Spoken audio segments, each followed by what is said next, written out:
This is Tom Fox.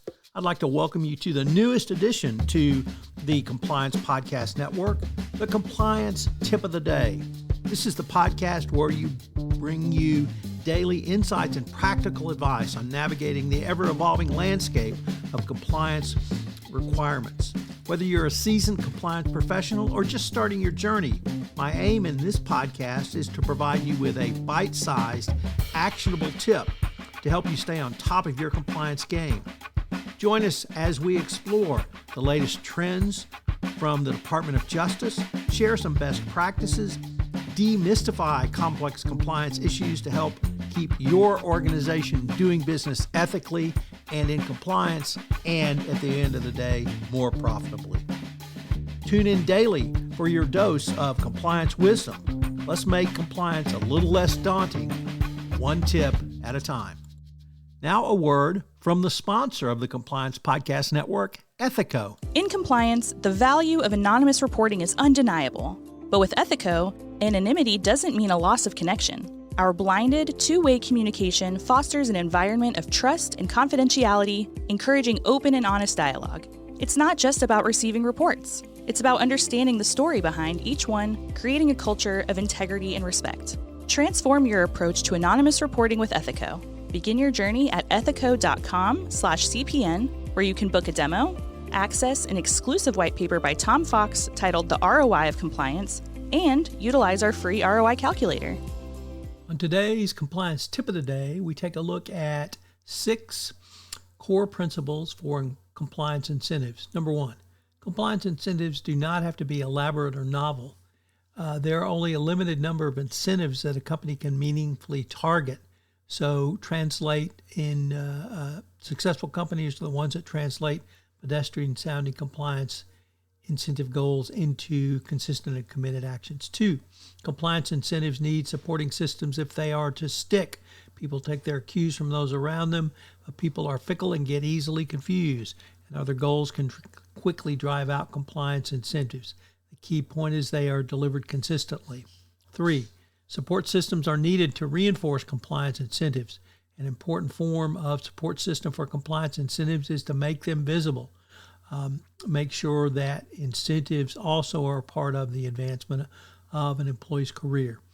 4, compliance incentives need a counterweight to endure. Goal framing theory shows that it is easy for compliance incentives to be driven out by other goals, so even a supporting system is quite common.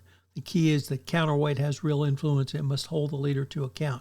5, compliance incentives align with works in an oblique, not linear way. If you want your employees to align around your compliance incentives, issue narrow thinking and instead put it on the larger pathway going forward. And finally, number 6, compliance incentives can be implemented at all levels. Who at your company is responsible for pursuing compliance incentives? If you head up a division or business unit, it is clearly your job to define your pro-social goals and put them in place. But if what if you're lower in the corporate hierarchy? It's tempting to think of this as someone else's problem, but there's no reason you cannot follow your own version of the same process.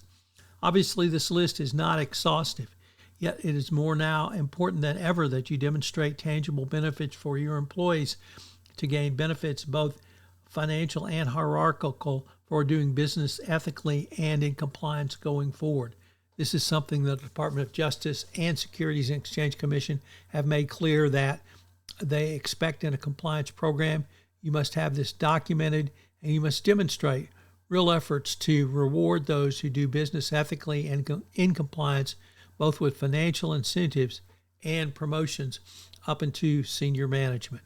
It's something that every compliance program must have. This month's sponsor of the Compliance Podcast Network, including this podcast, is Ethico. Have you ever wondered about the ROI of your compliance program or had concerns with presenting budget proposals to your CFO? Well, I partnered with Ethico to write a white paper on the ROI of compliance and how you can think through compliance as an investment strategy. Ethico has put together a ROI calculator for you.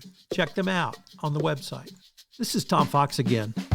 This new podcast, Compliance Tip of the Day, will appear daily. And frankly, it's one of the most requested topics for a podcast that I get on a regular basis. It's going to be short and sweet with one tip with some takeaways that you can utilize to implement into your compliance program. If you've got a question that you would like a tip on, please submit them through our website, and we will use them in an upcoming episode. The Compliance Tip of the Day is a production of the award-winning Compliance Podcast Network.